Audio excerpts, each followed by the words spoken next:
fieles y enciende en ellos el fuego de tu amor. Envía tu Espíritu Creador Y se renovará la faz de la tierra. Oremos, oh Dios, que has iluminado los corazones de tus hijos con la luz del Espíritu Santo. Haznos dóciles a sus inspiraciones para gustar siempre el bien y gozar de su consuelo por Cristo nuestro Señor. Amén. Dios te salve María, llena eres de gracia, el Señor es contigo. Bendita eres entre todas las mujeres y bendito es el fruto de tu vientre, Jesús. Santa María, Madre de Dios, ruega por nosotros pecadores, ahora y en la hora de nuestra muerte. Amén.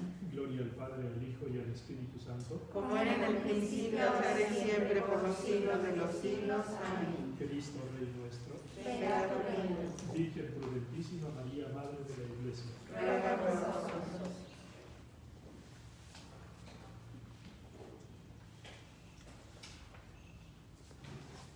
Continuamos entonces nuestros círculos sobre Cristo formador dentro del segundo apartado de este curso que se refiere a la actuación del Señor.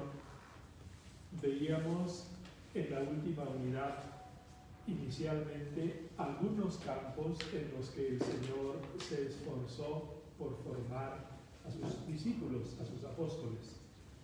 Y esos campos eran, por recordarlo brevísimamente, por un lado sería formar hombres de Dios. Por otro lado, los formó en las virtudes teologales, en la fe, en la esperanza y en el amor. Y nos quedamos ahí. Continuamos en esta reflexión que nos puede servir mucho desde las tres perspectivas que les he dicho que tengamos siempre presentes. Primero, la perspectiva histórica, una experiencia concreta que tuvo el Señor formando a sus apóstoles. Segundo, la experiencia espiritual, lo que el Señor va haciendo con cada uno de nosotros en nuestra vida y cómo nos va permitiendo oportunidades para ir creciendo justamente en estos campos que he empezado a comentar y que continuaré comentando ahora. No terminaremos porque luego vienen otras dos unidades sobre los campos también.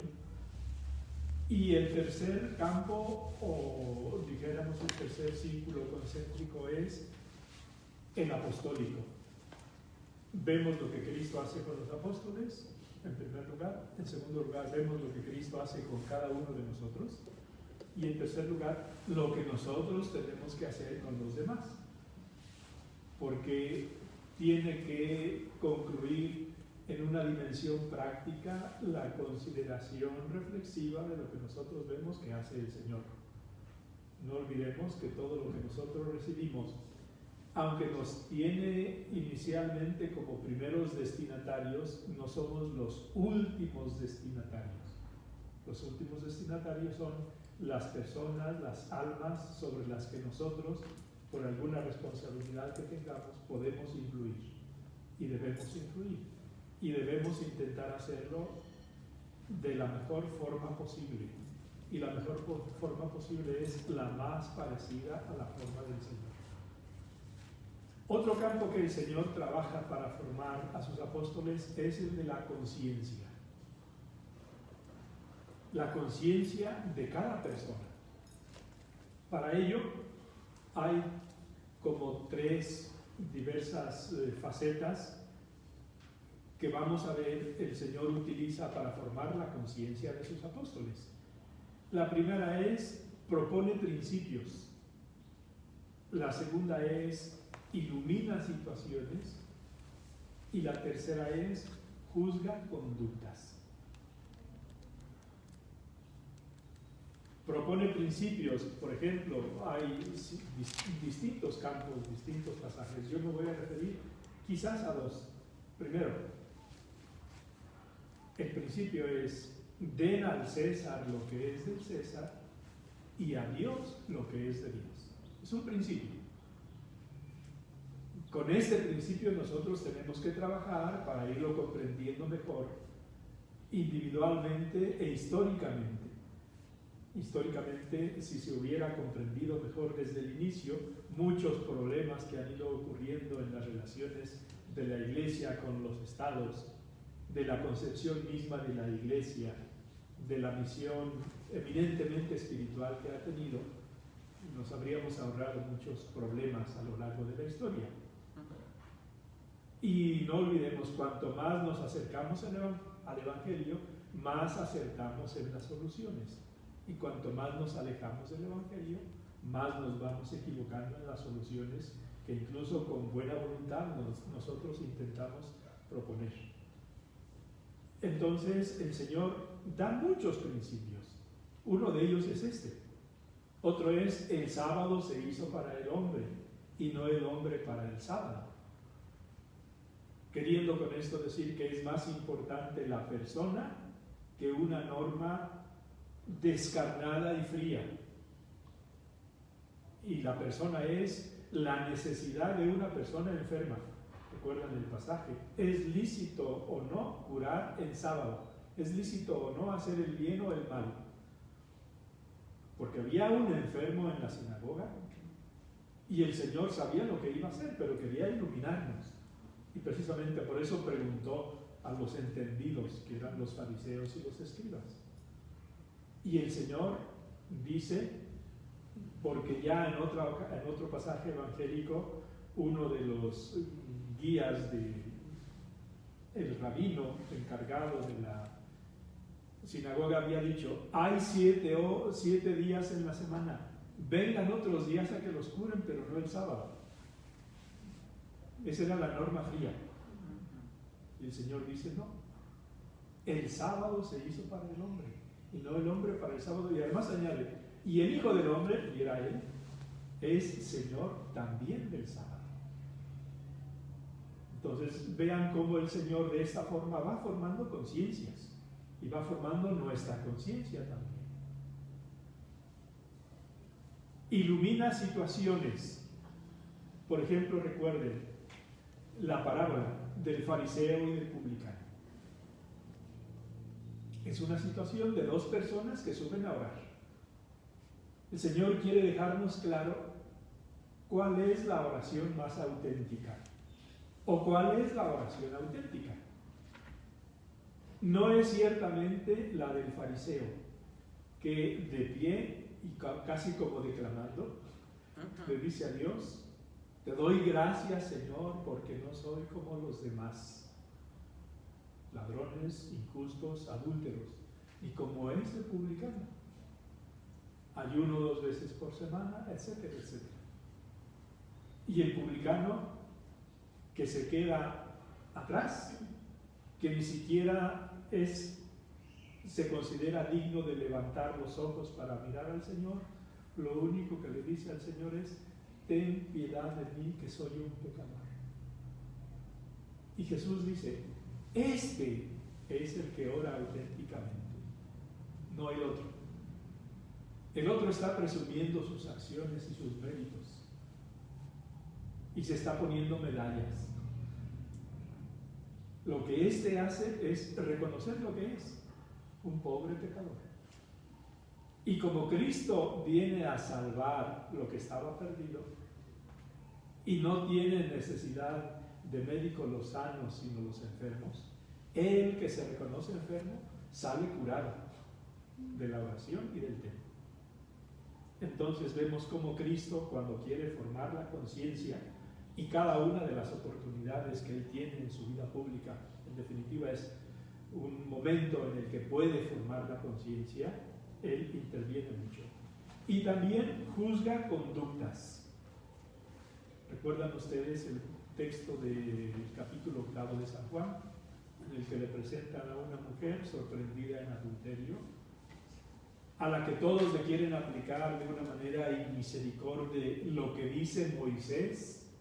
Moisés decía que en esos casos se podría apedrear a la mujer sorprendida en adulterio. Quieren poner en aprieto al Señor a ver qué dice él. Porque si dice que le aplique la ley de Moisés, pues ahí hay una mujer que va a morir. Y si le dicen que no la aplique, le van a decir, bueno, te estás oponiendo tú a Moisés. ¿No? Entonces, fíjense lo que hace el Señor. Primero no les responde y se inclina y escribe en tierra. Sabe Dios lo que haya escrito. Yo creo que estaba haciendo tiempo, pedagógicamente hablando, para que recapacitaran los acusadores. Luego, como veía que no se retiraban, se levanta y les dice: aquel de ustedes que esté sin pecado, dígale la primera piedra. Fíjense cómo ahí él es fiel a la ley de Moisés, está permitiendo la lapidación, aplicar esa ley, pero segundo, apela a lo profundo de la conciencia de cada uno de los que están allí. Ninguno se atrevió a tirar la primera piedra, porque ninguno se consideró sin pecado. Y nadie más que Jesús conocía esas conciencias.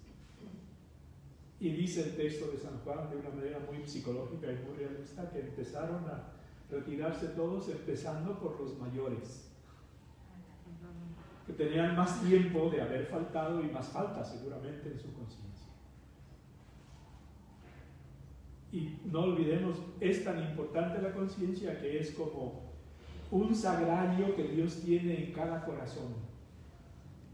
Y es como el aliado más íntimo que Dios tiene en cada persona. Porque esa es la conciencia donde Dios nuestro Señor va diciendo lo que está bien y lo que está mal, lo que hay que hacer y lo que hay que evitar. Yo tengo aquí distintos textos en el libro de Cristo Formador sobre la conciencia. Les voy a leer alguno de ellos, me parece muy iluminador. El primero que les leo es de Víctor Hugo, en una obra que es de las más conocidas de él, titulada Los Miserables. Reflexiona así sobre la conciencia para que vean su importancia. Dice: la vida del espíritu no puede encontrar más resplandores y más tinieblas que en el hombre. Y cada uno de nosotros es consciente que hay momentos en los que no vemos nada y otros momentos en los que vemos con mucha claridad. Por eso dice: la vida del espíritu no puede encontrar más resplandores y más tinieblas que en el hombre. No puede fijarse en nada que sea, fíjense lo que dice, más espantoso, más complicado, más misterioso, más infinito que la conciencia. Hay un espectáculo más grande que el del mar. Cada uno de nosotros tiene experiencias de haber estado junto al mar o en el mar. ¿Sí? Espectáculo más grande que el del mar. Y es el del cielo. Porque mar, pues cuántas, son algo así como las 4/5 partes de la tierra, ¿no? O 3/4 partes. 3/4 partes. Bueno, el cielo es mucho mayor que el mar. Y añade: hay un espectáculo más grande que el del cielo, y es el del interior del alma.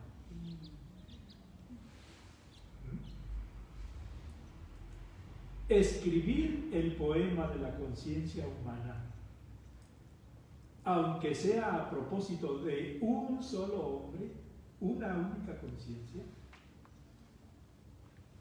a propósito del hombre más insignificante, que no haya sido el presidente de gobierno, ¿sí? El más insignificante, añade, escribir eso sería unir, fundir todas las epopeyas en una sola grandiosa y completa. La conciencia, y aquí viene una descripción mucho más detallada de lo que él piensa sobre la conciencia, vamos a decir, de lo que es la conciencia, y seguramente hay cosas no dichas que también son conciencia. O sea que todo lo que diga aquí es importante, pero hay todavía cosas no dichas que están ahí dentro. Dice: la conciencia es el caos de las quimeras. Una quimera es un animal mitológico. por tanto no real, que tiene, por ejemplo, cuerpo de perro y cabeza de león y cola de serpiente. Eso lo podemos nosotros crear mentalmente o imaginativamente, pero no existe. Eso es una quimera. Entonces, la conciencia es el caos de las quimeras, y caos significa todo desordenado, ¿no? El caos de las ambiciones, el horno de los delirios, el antro de las ideas vergonzosas, de los sofismas, fíjense en esto último, el campo de batalla de las pasiones. Eso es la conciencia. Si a ciertas horas penetráramos a través de la faz lívida de un ser humano que reflexiona, que está entrando a su conciencia, si miráramos detrás de aquella faz, de aquella alma, en aquella oscuridad, descubriríamos bajo el silencio exterior combates de gigantes como en Homero, en cada corazón.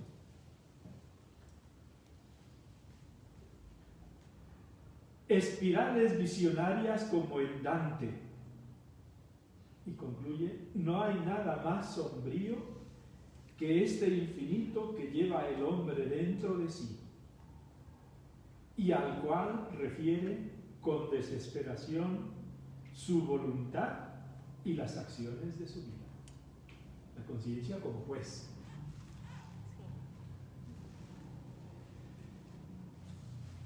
Fíjense entonces que la conciencia en este sentido es como un termómetro moral que nos va diciendo que sí, que no, hasta dónde sí, hasta dónde no, cuándo sí, cuándo no. O si queremos una especie de sismógrafo espiritual que va diciendo esto sube tanto, esto baja tanto, esto sube tanto, o esto sube, esto baja, esto sube, esto baja, y así. Lo que hace un sismógrafo con los movimientos de la tierra, hace la conciencia con los movimientos del alma. Por eso hay que empezar en toda verdadera formación por formar la conciencia. Porque aunque toda conciencia tiene desde el inicio un principio universal, independientemente de la edad, de la cultura y de la religión que uno practique, y ese principio dice, haz el bien y evita el mal,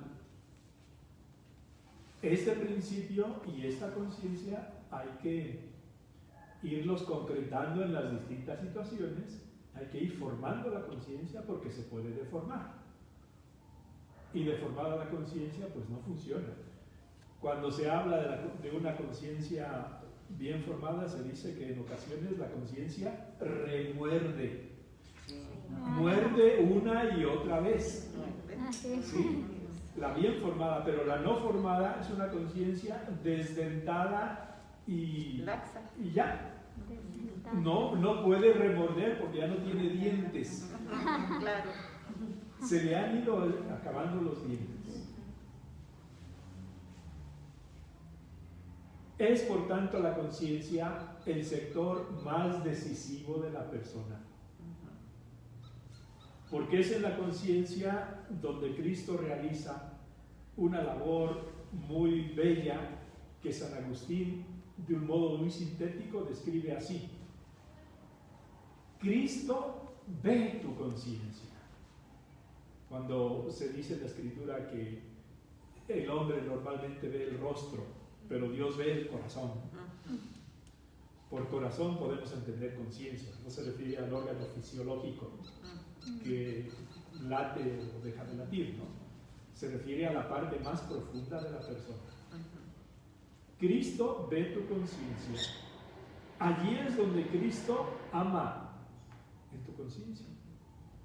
Donde Cristo habla. Donde Cristo castiga. Y donde Cristo corona, premia. Todo lo demás, ¿de qué te sirve si tu belleza no es interior? Lo que necesitamos es que ese interior esté perfectamente orientado, que la brújula, esa brújula interior, marque el norte para que nos pueda servir de guía en nuestra conducta. Otro campo en el que el Señor forma a sus apóstoles es que los quiere hombres de oración.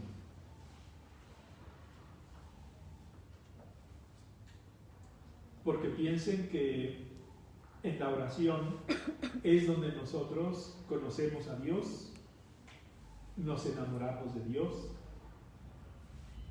alimentamos las virtudes teologales. La oración es una fuente de luz divina para juzgar a las personas, los acontecimientos, las cosas. Es una escuela de decisiones correctas, la oración. No dijéramos así, las sesiones psicológicas y menos espiritistas. La oración es donde aprendemos a decidir. El mismo Señor nos da este ejemplo en Getsemaní de una manera tan radical y tan cercana y tan humilde. Su naturaleza humana no quería la cruz. Y ahí hay una lucha entre su naturaleza humana y su naturaleza divina. Por la primera parte dice: Padre, todo te es posible. Si quieres, aparta de mí este cáliz. Y en la lucha se sobrepone la naturaleza divina que dice: pero no sea como yo quiero, sino como quieres tú.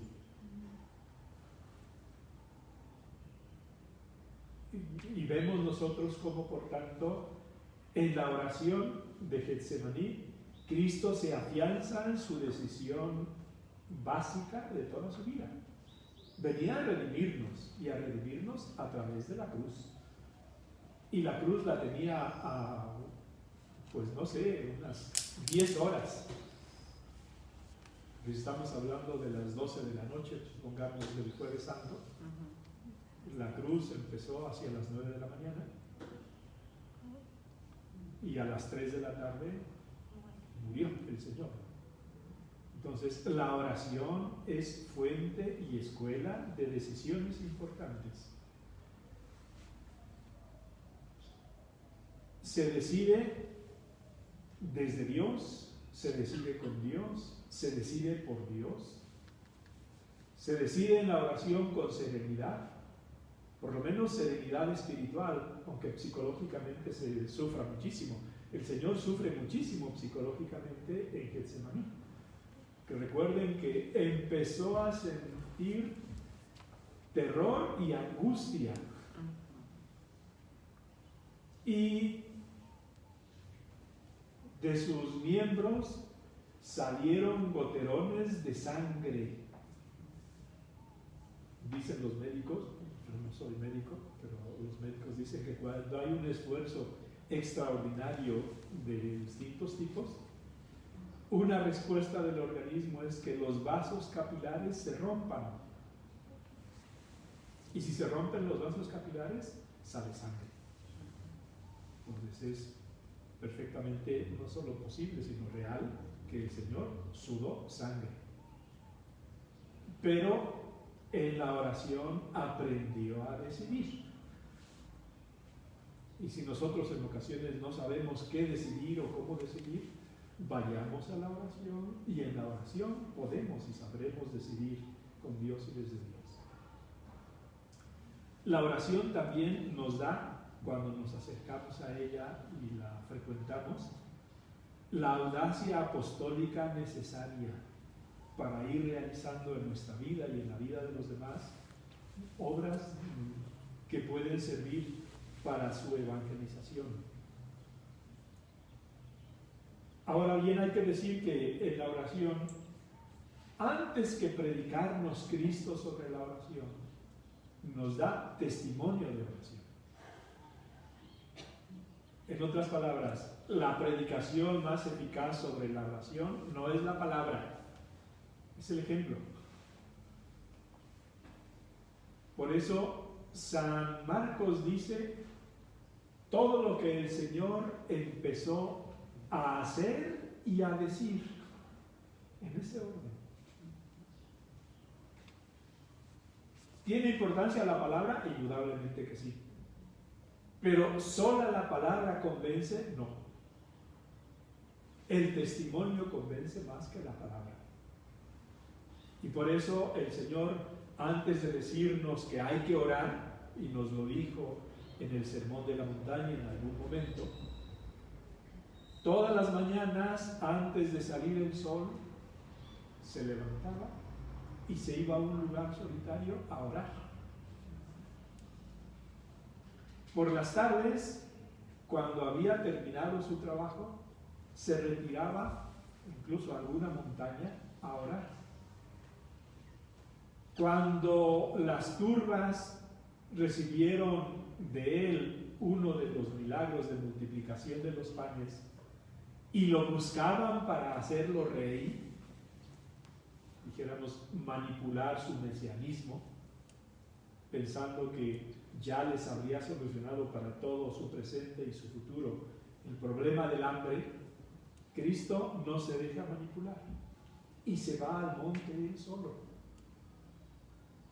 En momentos más importantes como la elección de los apóstoles, toda una noche se pasa en oración, pensando y sopesando cada uno de los nombres y de los candidatos, y a la mañana siguiente los llama por su nombre. La oración. Getsemaní, para afrontar, bueno, la última cena, sería una tarea muy bonita. Vean el capítulo 17 de San Juan, que es la oración sacerdotal del Señor. Es todo un capítulo y es como si San Juan hubiera llevado una grabadora y le hubiera grabado esa oración. Es verdad que no existían las grabadoras, pero el Espíritu Santo funciona siempre. Y si él la escuchó y el Espíritu Santo se la recordó para que la pusiera en su evangelio, pues allí está. ¿Cuál capítulo? Capítulo 17 de San Juan. Entonces ahí la síntesis de esta oración es primero dirigirse al Padre para poner su voluntad a disposición de la voluntad del Padre, aunque luego vendrá Getsemaní, que será una lucha contra eso que él acababa de orar. Pero en segundo lugar, ora por los apóstoles. Y ora, en tercer lugar, por los que creeríamos en él a través de los apóstoles, es decir, ora por nosotros. En otras palabras, ora por sí mismo, ora por los apóstoles y ora por los discípulos de todos los tiempos. Entonces, el Señor, para enseñar a orar, aunque lo haga con palabras en el Sermón de la Montaña, como una parte, dijéramos, de su programa integral de formación del creyente en él, lo hace más, y es mucho más convincente también en nuestras vidas, testimoniándonos la oración. Pero si queremos después, no me voy a entretener mucho porque pues hay otros temas, pero si queremos, tenemos también el Padre Nuestro. Y fíjense cómo surge el Padre Nuestro. En el lugar, en el Monte de los Olivos, en la parte superior del Monte de los Olivos, hay una iglesia que se llama la Iglesia del Padre Nuestro. Y hay una gruta sobre la que se construyó esa iglesia. Y esa gruta tiene un rótulo que dice a la entrada: en esta cueva el Señor enseñaba a rezar a sus apóstoles. Ahí les enseñó el Padre Nuestro. Es una cueva, vamos a decir así, pues muy natural. Tiene algunas cosas como de modernas, algún altar con mármol. De hecho, es un altar que regaló la Arquidiócesis de Guadalajara. No sé si cuando estuvieron allí vieron ustedes eso, si no, pues se puede ver. Pero dice claramente que lo regaló la Arquidiócesis de Guadalajara. Bueno, ahí el Señor oraba y enseñaba a orar a sus apóstoles. Y sabemos que en el Padre Nuestro tenemos nosotros todas las peticiones posibles que se nos ocurran y que nosotros vayamos necesitando. Todos los santos padres tienen normalmente comentarios al Padre Nuestro. Les sugiero uno del Papa Benedicto XVI, en su libro Jesús de Nazaret, llega a comentar cada uno de los versículos y de las peticiones. Muy bonito, muy actual y muy profundo, muy claro como todo lo que.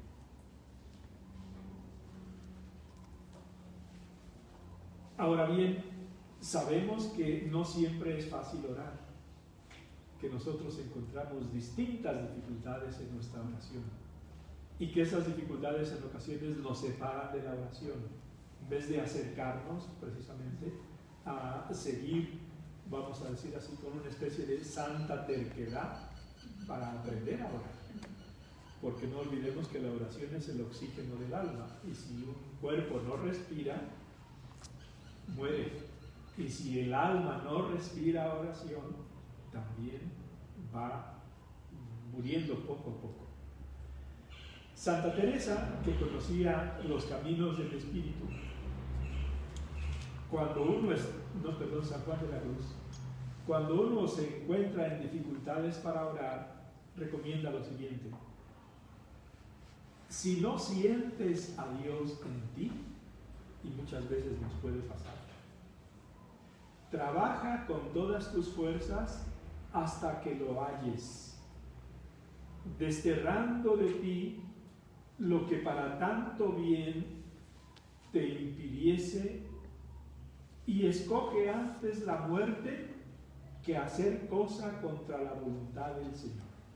El español que tiene es un español pues de su siglo, y en este siglo pues nosotros lo construiríamos de otra forma, pero el sentido claro es que si no sientes a Dios, procura quitar todo impedimento, y el impedimento fundamental es hacer algo que va contra la voluntad de Dios. Porque si queremos estar unidos a Dios, decirle que lo amamos en la oración, y en la vida estamos haciendo lo contrario, pues realmente no es el camino para encontrarlo.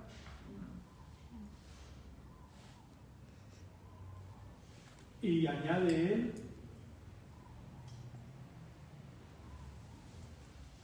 atento a no consentir en un pecado por leve que sea. Como actitud es buscar la voluntad de Dios. Si yo busco la voluntad de Dios, aunque no sienta a Dios en la oración, estoy en el camino correcto.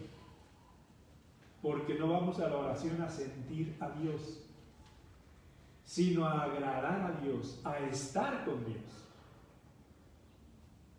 Y ya solo elegir estar con Dios es un fruto extraordinariamente importante, aunque en esos momentos me vengan 100 distracciones en 3 minutos,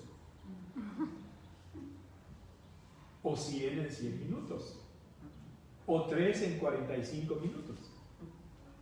No deberíamos nosotros estar tanto preocupados por las distracciones que nos vienen, cuanto por estar con Jesús.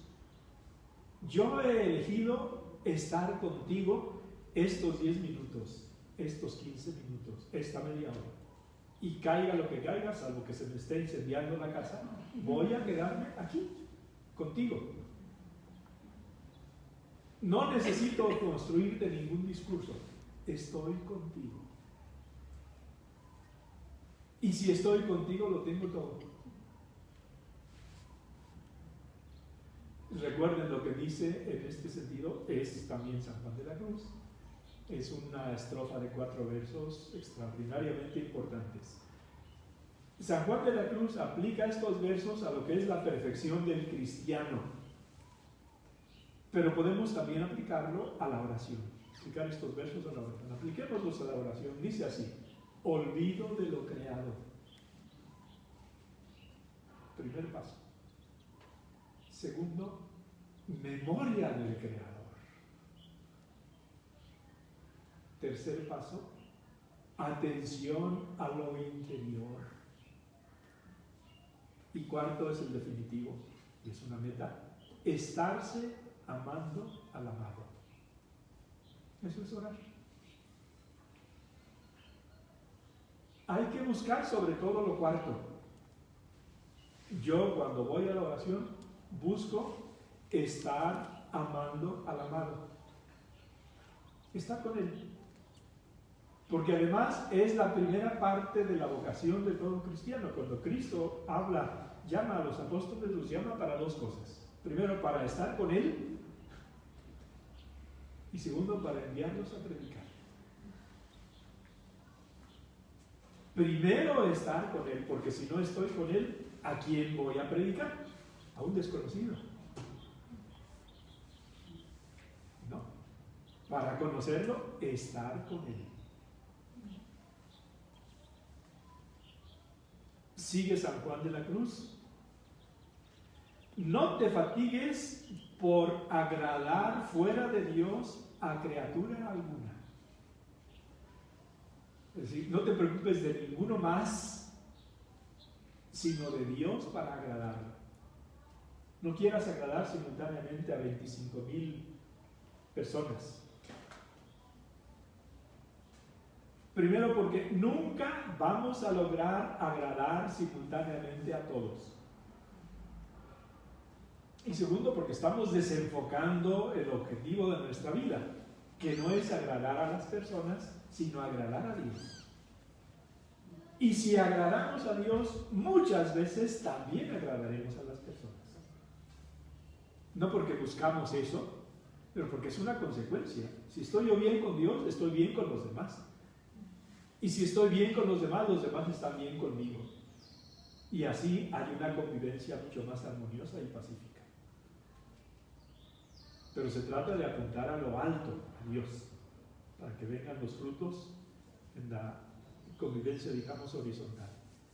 Añade, y esto es lo más importante, lo más clarito de él, dice: calla, reposa y sufre. Si no sientes a Dios para buscarlo, cumpliendo su voluntad, lo que tienes que hacer, y siempre es posible, calla, reposa, 15 minutos, no 14. Reposa y sufre. El no sentir el gusto, el aburrimiento, el sueño, las distracciones, sufre. Ofréceselas al Señor. Confía en Dios. Y lo que fuere de tu parte, hazlo de buena voluntad. Y añade, por experiencia propia, y créeme que muy en breve serás maravillosamente alumbrado para conocer las perfectísimas sendas de la vida interior, la de los místicos. Es tan sencillo como buscar a Dios, callando, reposando, sufriendo y confiando. 4 verbos. Es fácil comprenderlo, ¿no? Pues sí, aplicarlo. Bueno, tenemos la vida. Tenemos la vida. Tenemos la vida precisamente también para eso. Entonces, otro de los puntos que el Señor quiere de sus apóstoles, los campos que trabaja para formar, es que sean hombres de oración. Sobre esto, miren la experiencia, hay muchos otros textos, yo les leo otro, es de 2 líneas, es de San Roberto Belarmino, doctor de la Iglesia, dice así: he aprendido mucho más en las gradas del altar, ante Cristo Eucaristía, que en los muchísimos libros que he leído. Es decir, la parte más importante de la formación de una persona no son los libros ni las universidades, con perdón de unos y de otras. Es lo que Cristo enseña a cada alma. Y lo que Cristo enseña a cada alma, aunque lo puede hacer en cualquier lugar y en cualquier momento y en cualquier situación, el momento y el lugar más noble es el altar y la Eucaristía. De ahí la importancia de las visitas a Cristo Eucaristía. Y mientras se tengan dificultades de culto y demás, están abiertas las iglesias para visitas, ¿no? Sí. No para las celebraciones, pero sí para las visitas. Y si no pudiéramos ir a visitar al Señor, lo tenemos en casa, lo tenemos en nuestro corazón. Y en cualquier lugar en que nos encontráramos, en el Polo Norte, en el Polo Sur, o en las entrañas de la tierra con Julio Verne y sus 20.000 leguas, en cualquier lugar se puede hacer. Hay otros campos que el Señor quiere formar, y otro muy importante es el de la humildad. Lo hace de palabra,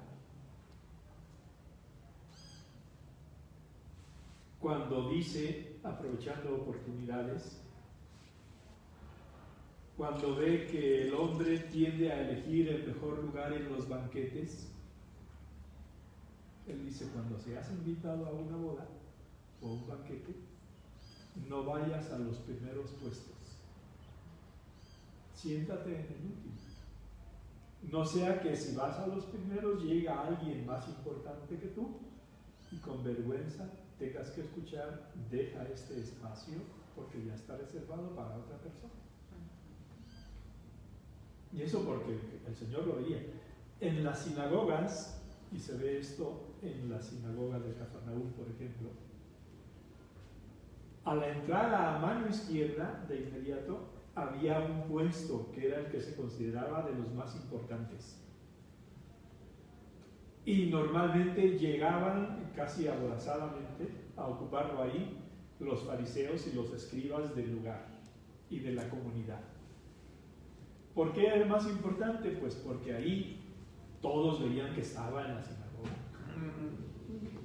Todos lo saludaban y todos de alguna manera comentaban algo de su vida o de la vida de la familia y demás. Considerarlo con una cierta relevancia y demás, ¿no?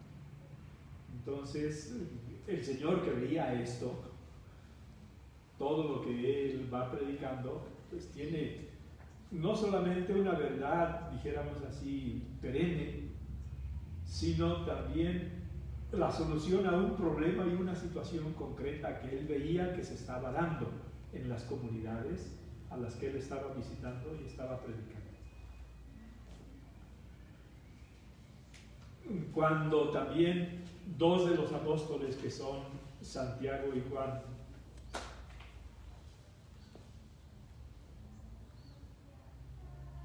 quieren lograr en el reino del Señor ocupar uno el puesto a la izquierda del Señor y otro el puesto a su derecha, por tanto no es humildad lo que ellos buscaban, no hay pues la intención en el seguimiento.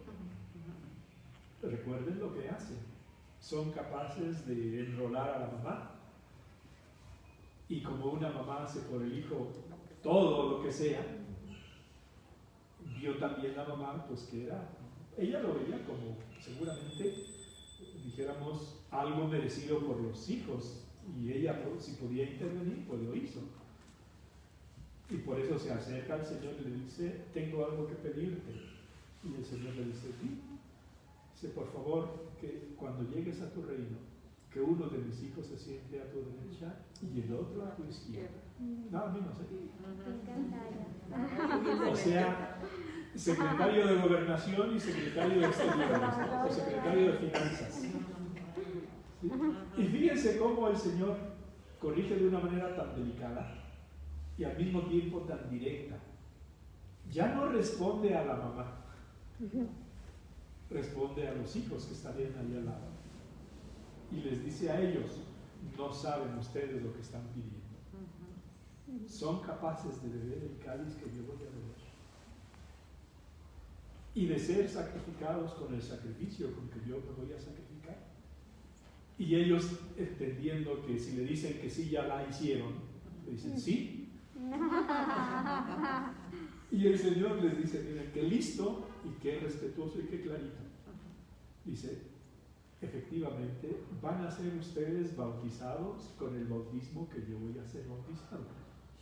Pero el sentarse a mi derecha o a mi izquierda no me toca a mí distribuirlo. Es para aquellos a quienes los tiene destinados mi Padre.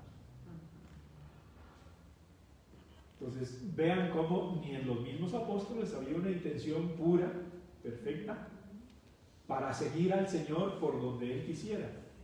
Ellos traían sus planes ocultos. Y el Señor los quiere humildes. Pero como los otros 10 se enteran del tema, de inmediato se enfadan, son envidias perfectamente comprensibles. Hasta el punto que el Señor los reúne y les dice, ustedes saben que en la tierra los gobernantes dominan a sus gentes, dice, pero no tiene que ser así entre ustedes. Porque el Hijo del Hombre no ha venido a ser servido, sino a servir y a dar su vida en rescate por muchos. Entonces, en la Iglesia Católica la autoridad no es un prestigio ni un privilegio, es un servicio. Y solo si se presenta como servicio y se presta como servicio, se está prestando desde la mentalidad evangélica de la humildad. Y el Señor entonces enseña a sus apóstoles en circunstancias concretas que hay que ser humildes.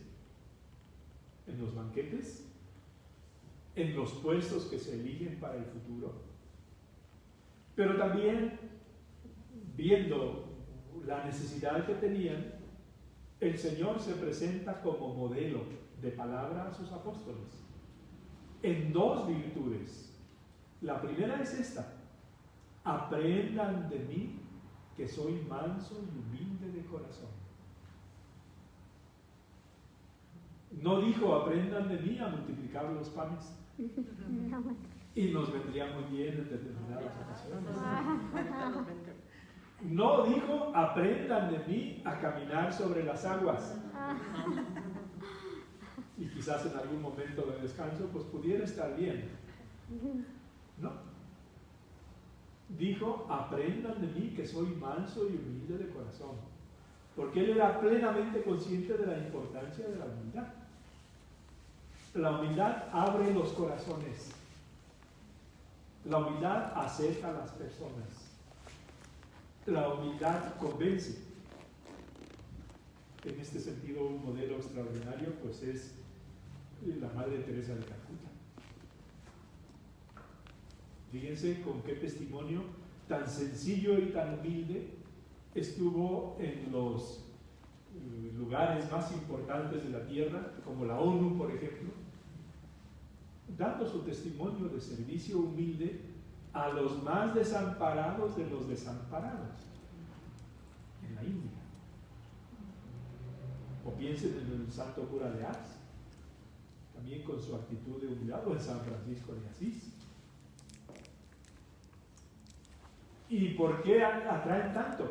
Sencillamente porque ponen como ideal de su vida esta página evangélica: aprendan de mí que soy manso y humilde de corazón. Y añade el Señor, y encontrarán descanso para sus almas. ¿Sí? Entonces, ese otro punto es también muy importante. Estamos ya concluyendo. Déjenme ver si me falta algo.